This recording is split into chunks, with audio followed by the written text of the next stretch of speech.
Hey crafty friends, it's Wens here from Crafty Kiwi Mama. Welcome back to my channel and thanks for stopping in to visit today. I've got a fun card to share with you. I've already created, but I want to step through my process with you and share some of the details of how I put this together. If you've seen my previous post sharing the apothecary sign, you might remember in my blog post seeing this particular pattern for the background, because I made this initially for that make and then realised I wanted to use the shiplap rustic wood grain sign rather than this damask looking wallpaper. I think they call it vintage wallpaper. The actual stamp set, it's a beautiful big rubber background stamp set from Whimsy Stamps. And I thought that rather than let it go to waste, it was going to be used on this project. And I'll just pick this up so that you can see the centre of it without the shine. You can see that's embossed the wreath, and also actually the words, "I put a spell on you," are done with, very hard to see in this light, but it's a glittery embossing powder. The wreath is done with clear embossing powder over Versamark. Sorry, not Versamark, Versafine clear Nocturne ink. Fantastic as a pigment ink for doing embossing of that nature. And rather than doing black embossing, because I'm sure we've all had the experience of trying to use black embossing powder and then having black flecks all over our beautiful finished piece and not being able to do a thing about it once it's heat set. So I use Versafine Clear. This is the Simon Says stamp version of it, but Versafine comes from Sukaneko, which is a Japanese ink company, and they make amazing inks. I have a lot of the Versafine Clear range. They're fantastic for using as embossing ink to emboss clear ink over. So if you want a coloured ink, for example, they have an amazing range of coloured inks. I can share that with you another day, but today just talking about the embossing that I've done here. I didn't emboss everything on this, just the wreath. I wanted it to have a bit of dimension and a bit of shine to kind of stand out from the piece a little bit. And you know, when you hold it in your hand and can interact with it, it's actually really lovely having that embossing on there. So that was done with the Versafine Clear, and the clear embossing powder that I've used is actually from Stampendous, which is now part of the Spellbinders company. They were bought out by Spellbinders earlier in the year, I believe.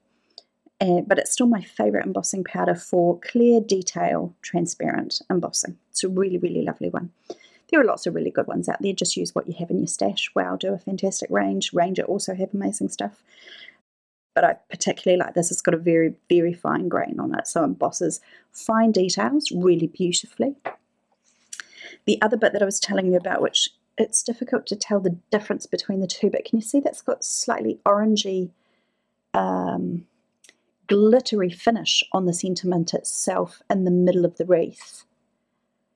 That was done same way with the Versafine Clear Nocturne ink, but instead of embossing it with the clear powder, I used Ranger's holographic embossing powder. Now if you have a look through the centre there, it's not going to show it. Is it going to? No, it won't show you the sparkle. For some reason this one doesn't show very well the sparkle. My filming setup here seems to do it better on my shorts.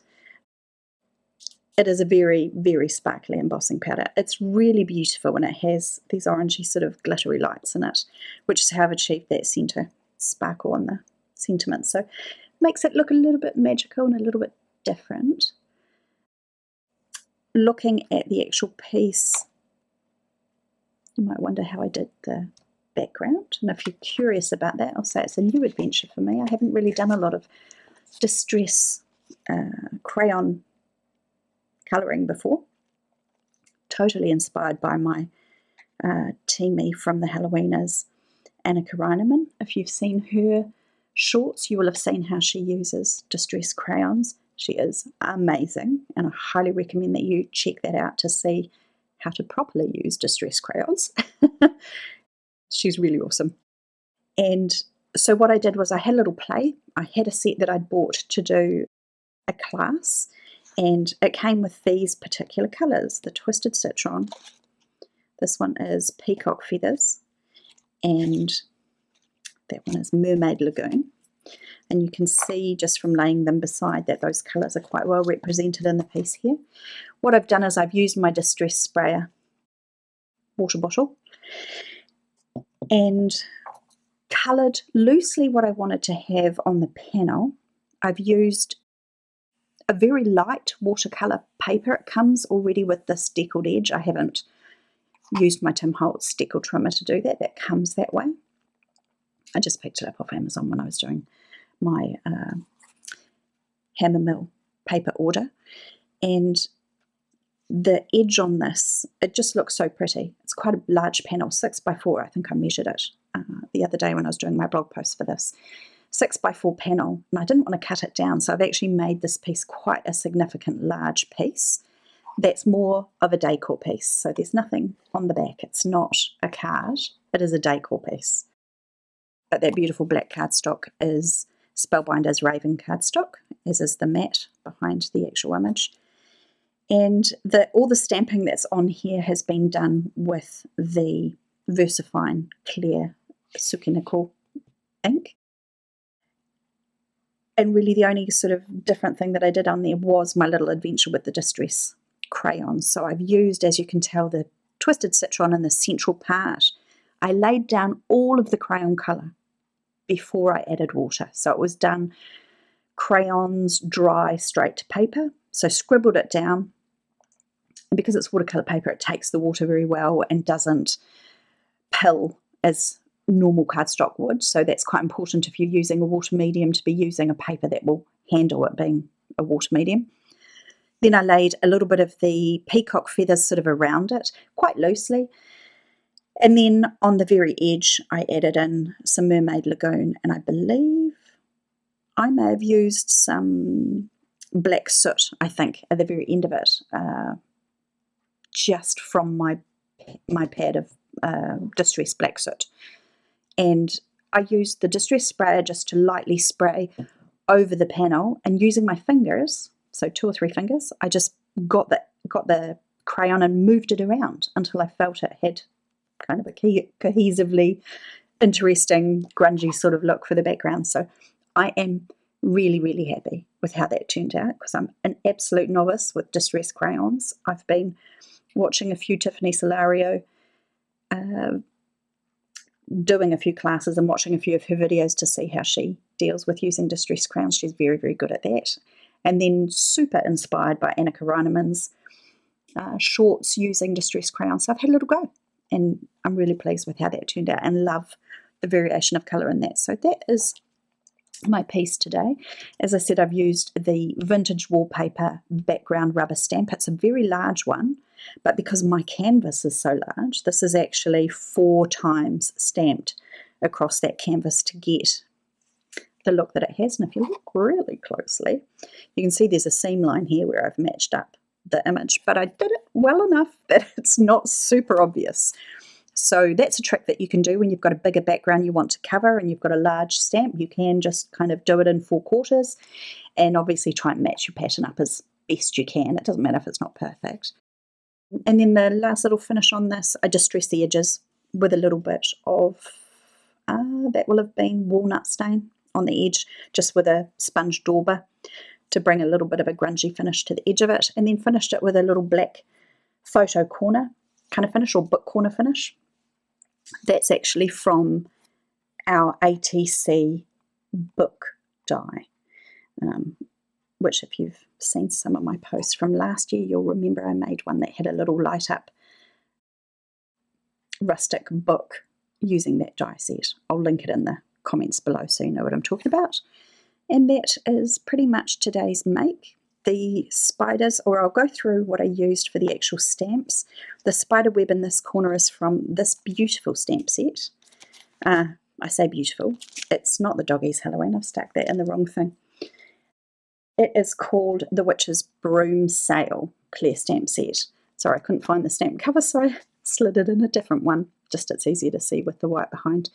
But the Pussycat, I put a spell on you sentiment, and the web in that top corner are what features on here.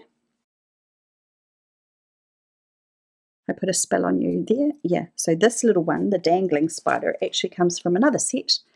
And this one I have got in the right package. It's called Bramble Wreath. So that has the wreath. If you saw one of my previous posts, you might notice the little bats in there from that wreath, which I share in a different creation, but that's where they're from. Super cute. The little dangling spider here comes from that set. Love this set. It's amazing. Check out this raven sitting on the skull. I so have designs in my mind to use that for. I think the ravens are amazing. I was very happy when Whimsy brought out this set last year. It's absolutely gorgeous. I've used the pumpkin on something else too. So I will share those makes a little bit later on. And the spider here and the web here were taken from the Good Fright clear stamp set. I don't have that on my work desk at the moment, but that's where those are from, if you're curious about those extras. So I've used 3 different stamp sets to create, well, 4 if you count the background stamp set as well, to create this piece.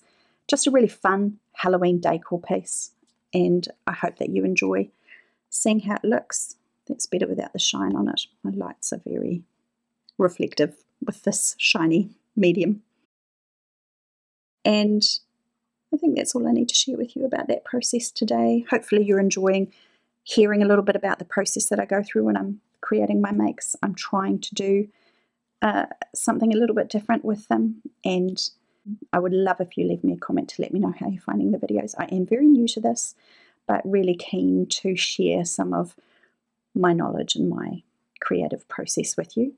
I've been doing this for a very long time now, so it's quite nice to be able to share that information and teach a little bit of the skills that I've learnt. And I look forward to sharing the next creative adventure with you. Until then, have a magical day.